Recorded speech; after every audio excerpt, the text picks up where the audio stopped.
Hi everyone. মই ঋষিকেশ ৰাজবংশীয়ে আপোনালোক সকলোকে আমাৰ ইউটিউব চেনেললৈ স্বাগতম জনাইছো। আজি আমি যাম দৰং জিলাৰ এখন চাপৰি অঞ্চললৈ। সেই অঞ্চলৰ প্ৰাকৃতিক সৌন্দৰ্য, সেই অঞ্চলৰ যাতায়াত ব্যৱস্থা, সেই অঞ্চলৰ খেতি-বাতিৰ বুজ ল'বলৈ আমি যাম। আৰু সেই অঞ্চলত অৱস্থিত বিভিন্ন বিদ্যালয়সমূহত দূৰ দূৰণিৰ পৰা কেনেকৈ শিক্ষকসকলে যাত্ৰা কৰে, তাত তেওঁলোকে কি সমস্যাৰ সন্মুখীন হয় সেই বিষয়ে কিছু জানিবলৈ আমি চেষ্টা কৰিম। তেনেহ'লে বলক আমি ভিডিঅ'টো আৰম্ভ কৰোঁ।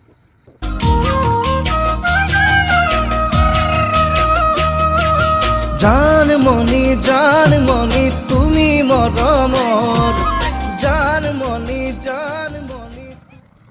এই যে বাঁহৰ দলংখন দেখিছে, এই বাঁহৰ দলংখন পাৰ হোৱাৰ বিনিময়ত এই দলংখন বনোৱা মানুহজনক প্ৰতিখন বাইকে 20 টকাকৈ আৰু প্ৰতিখন চাইকেলে 10 টকাকৈ দিব লাগে।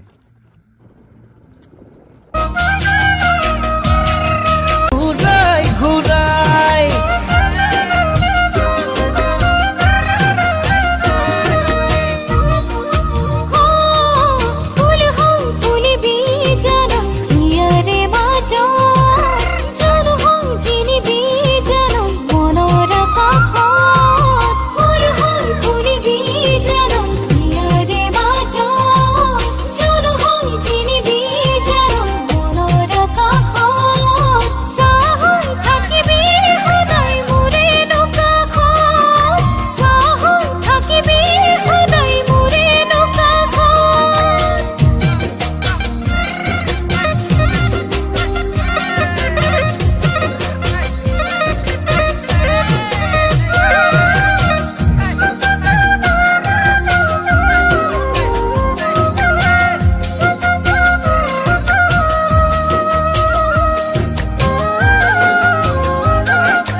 পানী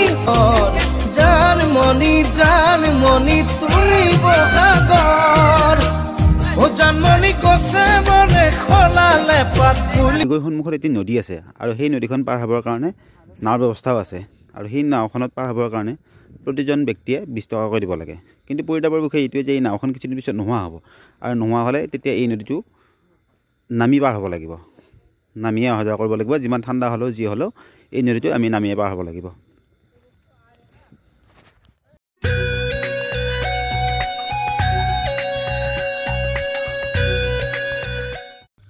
এই যে সৰু সৰু গছবোৰ দেখিছে, আলু গছৰ নিচিনা গছ, এইবোৰ হৈছে বাদামৰ খেতি।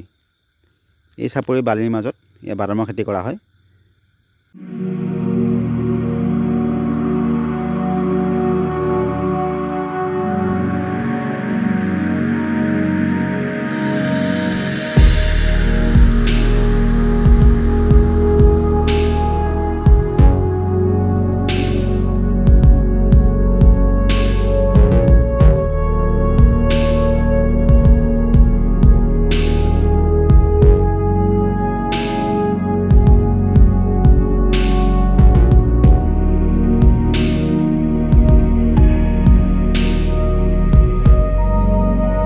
চাৰিওফালে কেৱল বালি আৰু বালি। এই বালিৰ মাজেৰে গৈ গৈ আমি গন্তব্যস্থান পাব লাগিব।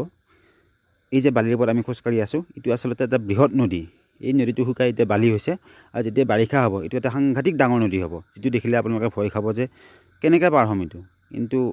এতিয়া আমি বালিৰ ওপৰত খোজকাঢ়ি গৈ আছোঁ। কিছুদিন পিছত যেতিয়া পানী হ'ব বা বাৰিষা হ'ব তেতিয়া ইয়াৰ ওপৰত ফুটফুটি নাও চলিব।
to feel free.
that I've been put through hell.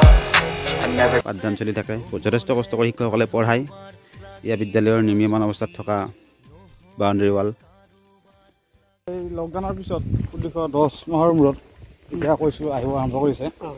দেখিছোঁ বহুত কষ্ট হৈছে নেকি বালি চৰত কেনেকুৱা অনুভৱ কষ্ট হৈছেতো ইমানৰ পৰা বালি খোজকাঢ়ি আহিব লাগে মোটামুটি 3 কিলোমিটাৰ হ'ব মোটামুটি অকল বালিয়ে বালি অকল বালি 1 ঘণ্টা বেছি হয় খোজকাঢ়া আৰু সম্ভৱ এতিয়া নৌকাও ব্যৱহাৰ কৰে নে নকৰে নৌকা ব্যৱহাৰ কৰা যায় বাৰু কিন্তু অলপ জাগা কম জাগা নকৰে আৰু কিছুদিন পিছত সেইখন নৌকাও নাথাকিব নামি আহিব লাগিব আৰু এই বালি চৰত মোটামুটি 1 ঘণ্টা খোজকাঢ়িব লাগে মোটামুটি 1 ঘণ্টা আৰু নহয় 1 ঘণ্টাই আৰু এই বালি চৰত এই খোজকাঢ়া যিটো হেৰি আৰু কিমান দিন আপোনালোকে বালি চৰত খোজকাঢ়িব লাগিব মানে কিমান মানে মাছ এপ্ৰিল এনেকুৱা মোটামুটি মাৰ্চলৈ খোজকাঢ়িব লাগিব তাৰপিছত আকৌ পানী হ'ব গোটেই পানী হ'লে তেতিয়া কি হ'ব নাৱত আহিব লাগিব তেতিয়া নাৱৰ ব্যৱস্থা আছে ইমান দূৰ কষ্ট কৰি আহি আপোনালোকৰ ল'ৰা ছোৱালীক পঢ়াৰ মানসিকতা থাকে দেহৰ শক্তি বা হেৰি থাকে নাই আপোনালোকৰ পঢ়াৰ মানসিকতা মানে থাকে কিন্তু অলপ হেৰি হৈ যায় ভাগৰ অনুভৱ হয় আগতে যে অলপ ৰেষ্ট ল'ব লাগে মানে বামৰ স্কুলৰ শিক্ষকবিলাকৰ যিদৰে আহিয়ে যেনেকে তাৰমানে হেৰি কৰিব পাৰে ভাল সুস্থ থাকে সেইটো আপোনালোকৰ সেনেকুৱা মানসিকতাটো নাথাকে অলপ কমি যায় আৰু হয় কমি যায় তথাপিও নিশ্চয় যিমানখিনি পাৰে কষ্ট কৰি পঢ়াই আছে সম্ভৱ সেইখিনি কৰি আছো বাৰু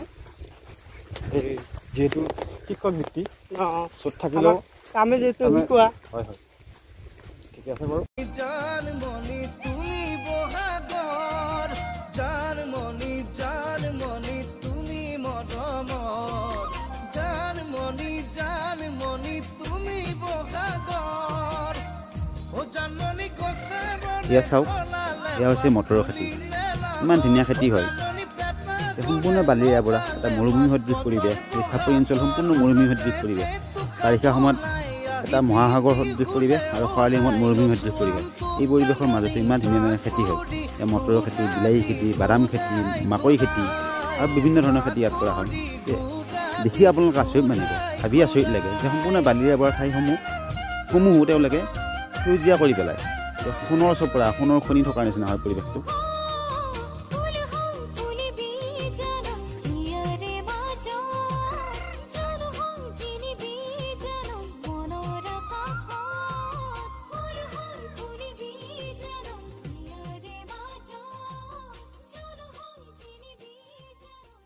একেলগে আহিছে হয় হয় স্কুল একেলগে থাকে আপোনালোকৰ একেলগে মানে আমাৰ পৰা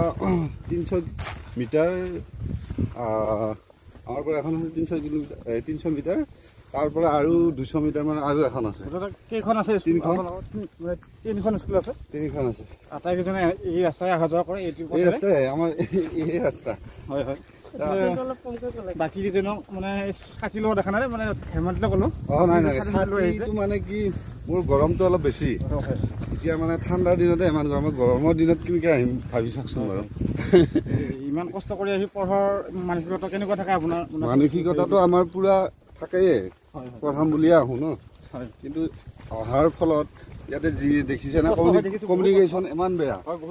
বহুত ৰিমট এৰিয়াত মানে আমি অলপ ভাগৰ লাগিলেও অলপ 10-15 মিনিট জিৰাই লৈ স্কুলৰ ভিতৰত গাৰ্জেন মানে ছাত্ৰ ছাত্ৰীবিলাক গাৰ্জেনবিলাকৰো আগ্ৰহ আছে কিন্তু পৰিৱেশটো দিব নোৱাৰে পৰিৱেশৰ অভাৱত কৰি আছে তথাপি আমি চেষ্টা কৰি আছোঁ আপোনালোকে নিশ্চয় তেওঁলোককো সমানে আগুৱাই লৈ যাই আছোঁ যাবৰ কাৰণে চেষ্টা কৰিছে নিশ্চয় অলপতো বামৰ পৰা ইয়াতে চৰত অলপতো পিছ পৰি থাকিবই নেকি কমিউনিকেশ্যন বেয়া পৰিৱেশটো ইমান ঠিক নহয় ইয়াতে এতিয়া আমিয়ে মানে কি অলপ